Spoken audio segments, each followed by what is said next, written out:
Evening, everybody. How we doing? How we doing? So, hope y'all had a good weekend. I know I did. Pretty good weekend myself. Bah. Evening, everybody. How we doing? How we doing? Hope y'all had a good weekend. Good Halloween weekend. Um, but yeah, we're gonna be doing a review of what the heck happened on Friday. If I could summarize this day in like a few words, it'd be something like right idea, wrong timing, and then not sticking to my original idea afterwards. Okay? So, or maybe even letting other people's opinions get the best of me. So, um, I will say right idea, wrong time. Wrong timing because, okay, coming into the morning, right? Um, we'll go as to like before market open. Yeah? I had my draws on liquidity marked out, so I had relative equal highs up here with these London highs. A 1 hour FEG and a 15-minute intermediate high. We had London lows, we had Asia lows, and we also had a 1 hour FEG, if I'm not mistaken. Oh, actually, we had a 1 hour ITL. So a lot of draws. Okay, had a lot of draws on liquidity that I saw the potential for us to trade lower and then continue trading higher. And I had a lot of context in terms of the longs, and they ended up playing out. I was a bit early. That's the main thing. So I'm not really mad about the first loss. Kind of annoyed about the second loss, and I'll get into why. And then the last loss, it's just late idea really. Poor timing, and I could have stuck to my original idea on the third one, and I'll explain what that means later on in the video. But previous day's range stat was bullish, so if you go to the daily chart, remove all our drawings, right? This is Thursday. We broke, well, I mean, technically it's neutral, but all time highest context, Got us. Oh, sorry about that. I dropped my phone there. Ooh, there we go. Cool. Yeah. I don't know why I wrote it down as bullish, but I guess, yeah, didn't realize that it was actually neutral. But Trudy Open got traded through before we could take any trades. Then if we scale into the 1 hour, right? And we can also remove our drawings.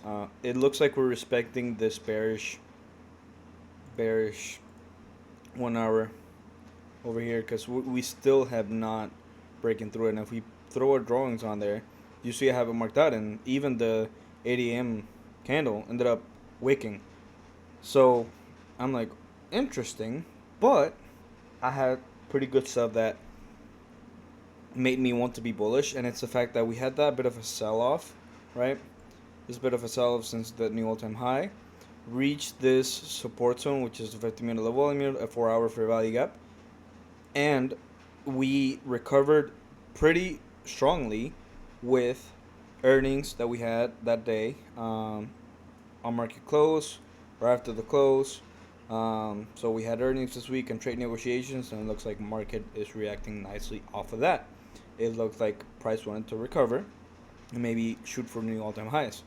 Obviously, if I entered the trade, I was probably not going to be aiming for all-time highs unless it was like really clear that we were going to hit there. But yeah, I think my first and only target was like pre-market highs, which is also technically a 1 hour intermediate high, so we can mark it out like that as well. But I had it as a pre-market high. Asian London highs were swept. So yeah, then from market on close yesterday, we recovered nicely, even created 1 hour FEGs, which is this 1 hour FEG over here. I don't think it was a 4 hour. Yeah, it wasn't. So yeah, in the 4 hour, it looked pretty well that we want to trade higher towards this ERL, external range liquidity, blah blah blah, whatever you want to call it. So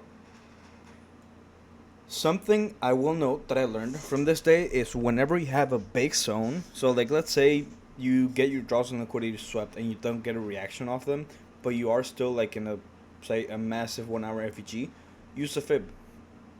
That's something that would have helped me perform really well.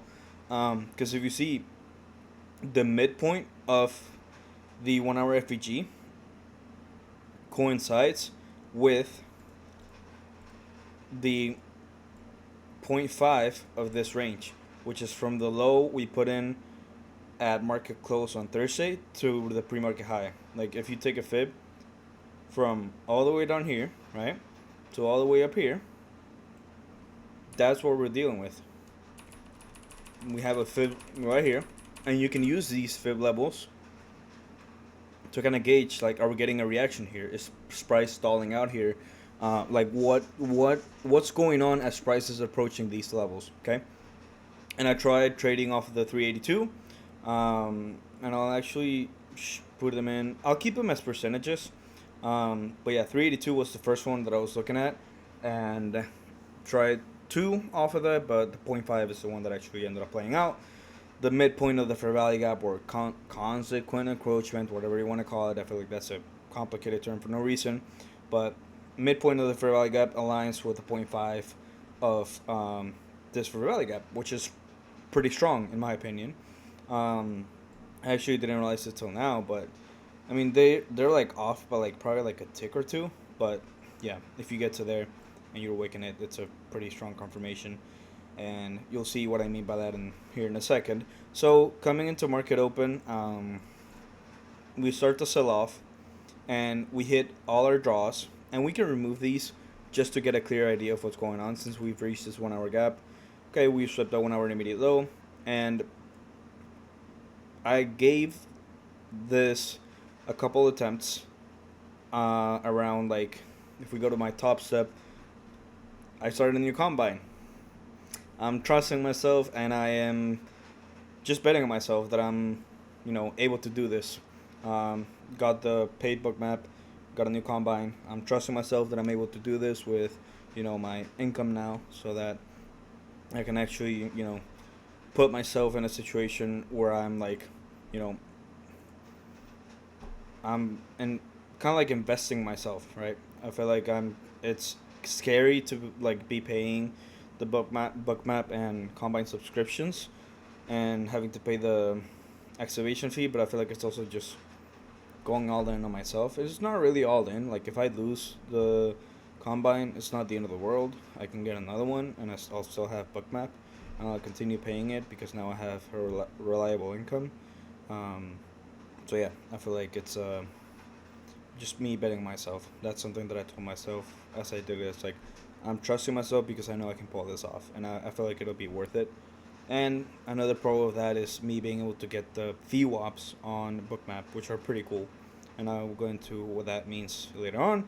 But yeah, okay, so I gave the longs a couple attempts here, and I'll show why I took those trades exactly. I think this one was the first attempt. Yeah, this right here.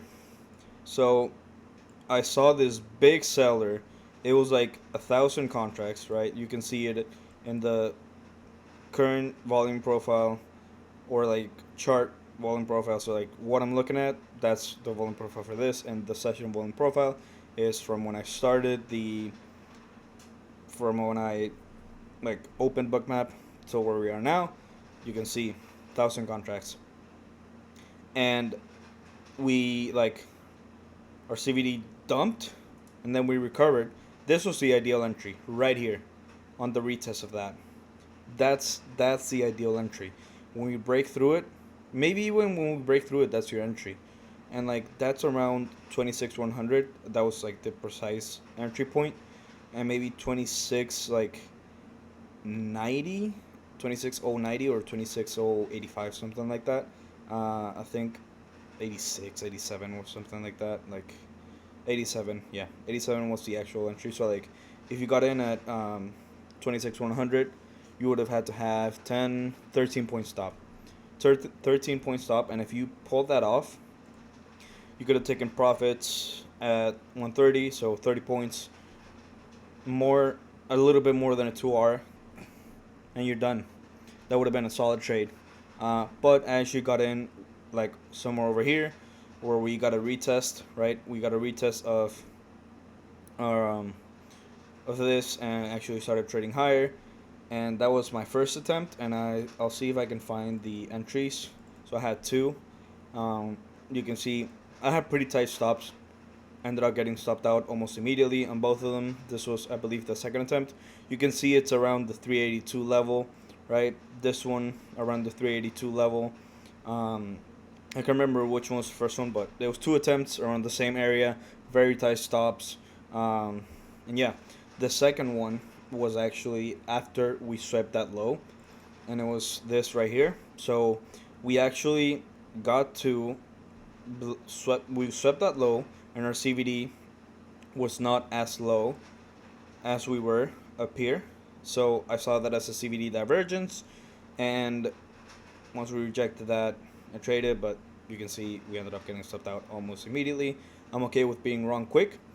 And then I thought to myself, cool, I want to wait. Maybe I'm just wrong. Maybe we want to be bearish for the day.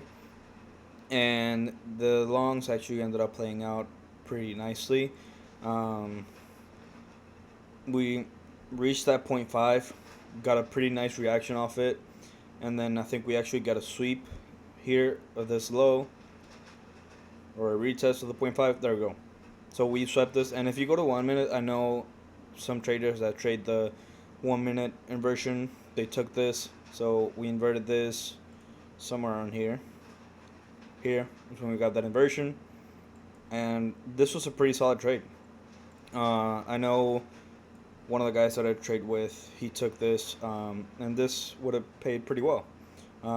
If you maybe even if you did something like this for a 2R, or maybe like at the body, you would have cashed, because this ended up playing out pretty well. There we go. Yeah. So this is this was the trade, and the people that I was trading with, they took a trade somewhere around here. They took it when we broke New York VWAP, or I think the 820 VWAP, one or the other. Or I think when they broke the first one, and then the second one, that's when they took their trade. They were in profit. They ended up getting stopped out, but they were in profit for the day, so they were chilling. I was thinking about shorting, right? I thought to myself, we set the IB low second. I wanted to watch like FIP levels for New York session, and it was looking good. But then I also noticed that we didn't get a reaction at the 0.5 or at the 618. I didn't think we were gonna continue bearish, and this is where my mistake comes in, because like this is 76 of New York. We actually ended up stalling out up here. We barely tried to get above here. We actually made a CVD divergence in these highs. When we actually broke this high, it wasn't a CVD divergence, but you can see we stalled out at the 786. Try to get above it. Try to go for the IB high. We failed, right? And this was also, I believe, the 0.5 or this range. We stalled out in the 0.5 of this range. So whichever fib you were looking at, it was a good fib. And yeah, this actually ended up dumping, and I actually ended up getting in somewhere in this retrace for my long. And the reason I did so, if I can find the picture, was we tried to get below. We got below the 820 VWAP. Tried to get below New York VWAP, which is this light blue line on Bookmap, and saw failed selling there. Recovered, and then I got in when we started breaking the 820 VWAP. So I can't remember exactly where my entry was, so I'll go ahead and try to find it really quick. It was this. Ended up getting stopped out pretty quickly.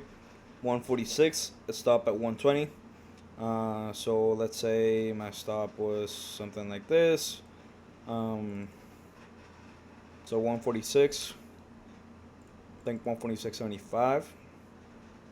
120. was my stop, and I was going for that IB high, that pre-market high, going for a break, and then that. So I was going for a pretty extensive target, and I can't remember what was the picture. This one, 146.50. So a little bit better entry, and this ended up getting stopped out pretty quickly, unfortunately. But yeah, if I stuck to my original idea, which was to look for shorts off of the IB, off of Fib levels, and even stuck to my idea of wanting to just like trade from these fair value gaps, right? It would have also played out pretty well. We barely tap that midpoint of that 5 minute gap, and my dumbass decided it was a good idea to stick to looking at the 50 minute gap, which was pretty massive. Um, and like I prefer to look at those rather than looking at the 15 minute, mostly because we invalidated the first one. But hold on, sorry about that. Had to take a quick break, quick bathroom break. But yeah, as I was saying, this trade, it was mostly influenced by like the people that I was trading with, like my trading bros. And it's good to have trading bros, right? But keep in mind, like their trade was already playing out, so I was just trying to get in on a retest or a retrace. But like looking at it right now in hindsight, I see like the shorts looked really good, right? We were at the 786. Um, we struggled a lot to push past these highs. We barely got above them and immediately failed. So that tells me we're not going to break the IB high, right? Looking at it now, we're holding that 5 minute gap, holding the 786 level. So in reality, the trade that I should have taken here was just shorts and be like, hey guys, sorry, I'm going to have to fade you guys because this looks really good for shorts. 24 and a quarter of a stop loss, even just aiming for the IB low break, this would have played out perfectly. If it'll go, there we go. Yeah, and this was news that came out. But yeah, this would have been a great trade. And if you held for extensions, you're like, you know what, we're actually gonna retest Tuesday's low. Maybe we're gonna go for this low right here, which is earnings lows. Go for that crazy trade. This would have banked. It would have banked, all right. And lesson to be learned here, right? One, if you have a massive range such as a fair value gap to work with in terms of if you want to look for longs, use a fib. Use a fib if you have good structure to work with. I feel like this is a good structure to work with, right? We had an expansive move, accumulated, then continued higher, and then failed, right? So this could be the retrace that you look for longs. This range, this is like, I believe, this range right here, from here to here, it's 100 points. If you catch 80 points out of that, even 60 points out of that, it's a solid trade. 30-point stop, 60-point target, 1 or 2 R. Done. Cool. Great job. That was the ideal trade, right? In my opinion. And then this trade, I feel like it was looking good to break the high, I'm not gonna lie, and I feel like news actually pushed us lower. I don't want to give too much credit to the what's it called, to the analysis, since this was based off of news that came out of Trump saying like the meeting with China went great and he wanted to remove 10% of the tariffs. So like you could say like, oh, the analysis worked, like 5-minute FG 786, IB low setting second, breaking overnight VWAP and New York VWAP on Bookmap. Sure, but also like you gotta give credit where it's due. I feel like this is news doing the work truly. So yeah, it is what it is. Just another day where Trump moves the market. And yeah, we learned our lesson today. So, well, not today, on Friday. But pretty good lesson to learn. Whenever you have a massive FEG, you don't get your reaction off of a liquidity sweep. Use a FIB and base yourself off of that FIB.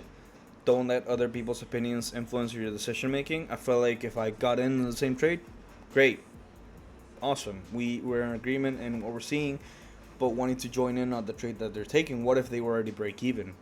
Like, I know one of the guys wasn't break even because he was like, oh, like I'm already in profit. If I lose this, it's not going to be that much. I'm still going to be in profit for the day.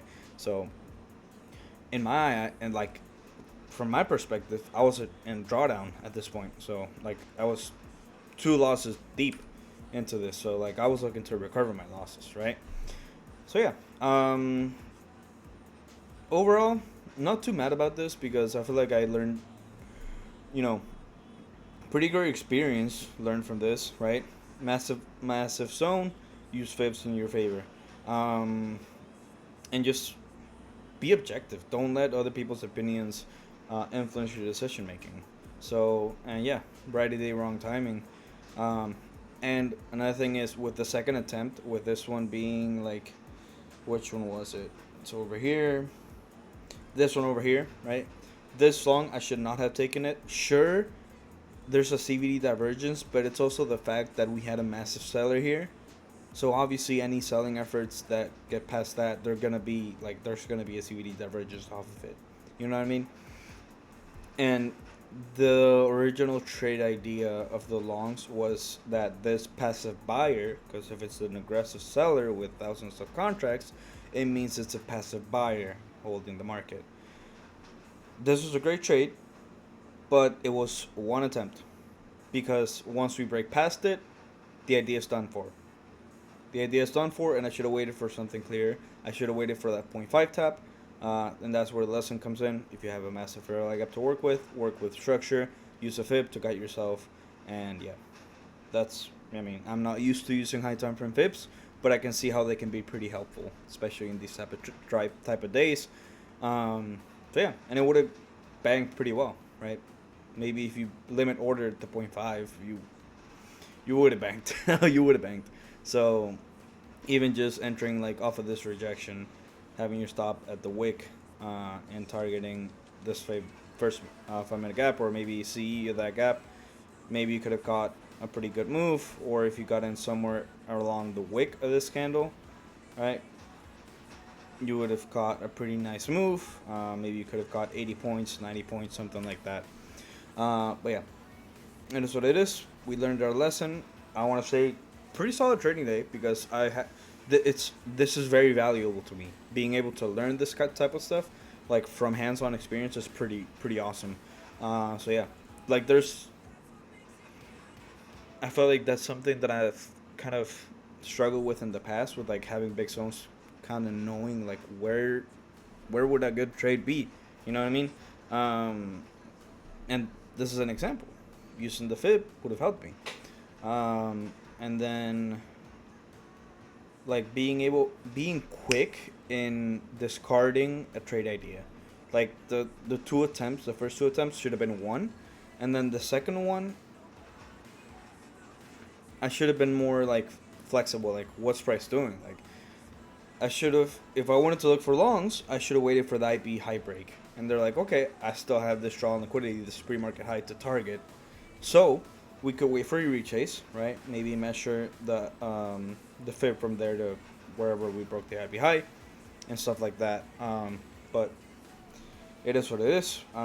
It looked to me like we were gonna break the high, and then I should have realized that all the buying effort that we had here was actually telling us that we're struggling to push towards that IB high. Because I remember seeing on Bookmap, like, wow, there's a lot of buying efforts here. But we're not even breaking this initial high, and when we do, we immediately fail.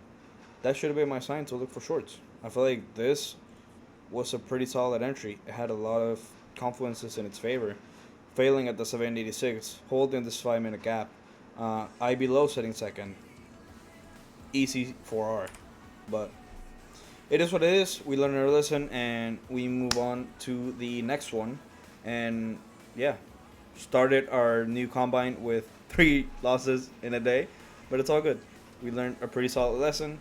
Right idea, poor timing, and don't let other people's opinions completely dictate your analysis. I feel like it wasn't really like completely dictating my analysis, but it did influence it heavily, because I framed my trade on my own. But yeah, it is what it is, and yeah, we'll move on to the next, learn our lesson, and hopefully tomorrow I'll catch y'all with a banger trade. Daylight saving time is now over, so now I actually get an extra hour of sleep on my time because now market actually opens at 9:30 for me. So feels pretty nice. Feels pretty nice. All right, y'all. I'll catch y'all in the next one. Peace.